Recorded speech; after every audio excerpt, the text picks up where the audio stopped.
Welcome to the Slop Temple. We pray this video helps. You already have a Kotlin Android project. Now create the two activities you'll navigate between. First, open main activity and detail activity files. You'll add a button in main activity and import Android. Content, intent.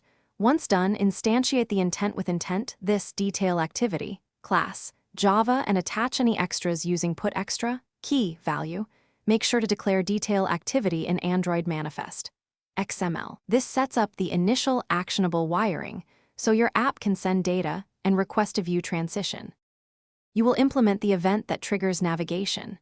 In main activities button on click listener, create the intent and put extra key value pairs for simple data.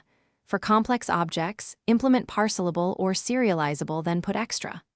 Once the intent includes data, call start activity, intent to navigate, or start activity for result, intent request code if you expect a result back.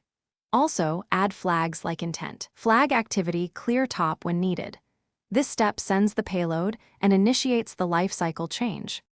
In detail activity, read the incoming intent using intent. Get string extra or get int extra with defaults. Check for null before use so your app won't crash. If you use start activity for result, prepare a result intent, put extra any return data, call set result activity.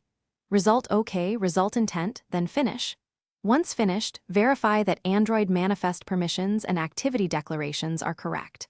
Troubleshooting tip: if data is null, confirm keys match exactly and that objects implement parcelable. Mismatched keys are the most common. Thanks for watching. Consider subscribing if we helped you.